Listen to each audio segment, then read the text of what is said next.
Petrol में 14 रुपए की कमी से मुसाफिरों को खातिर ख्वाह फायदा न पहुंचा। मोटरसाइकिल रिक्शा ड्राइवर्स ने स्टॉप टू स्टॉप किराया 20 रुपए मुकर्रर कर रखा है, जिस पर मुसाफिर शिकवा कुना है कि पेट्रोल की थोड़ी सी कीमत बढ़ने पर रिक्शा ड्राइवर किरायों में इजाफा करते हैं, लेकिन जब पेट्रोल कम होता है तो रोना शुरू कर देते हैं।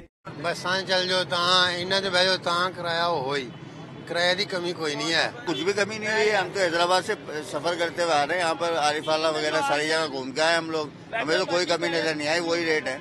रिक्शा ड्राइवर्स की अपनी मंतक है, कहते हैं कि 10 रुपए कम करें तो 60 रुपए का नुकसान होता है, इसलिए 14 रुपए के रिलीफ पर किरायों में कमी मुमकिन नहीं। अभी 1 लीटर पर 14 रुपए तो कम हुए भाई।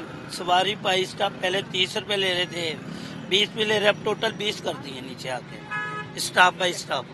पेट्रोल 70 रुपए ਵਧਾ ਕੇ ਤੇ 14 ਘਟਾਤਾ, ਕੋਈ ਮਸਲਾ ਤਾਂ ਨਹੀਂ ਹੈ। ਕਿਰਾਇਆ ਤੇ ਉਹੀ ਚੱਲ ਰਿਹਾ ਜਿਹੜਾ ਅਸੀਂ ਲੈ ਰਹੇ ਹਾਂ, ਵੱਧ ਨਾ ਅਸੀਂ ਲੈਣੇ ਨਾ ਕਰਨੇ।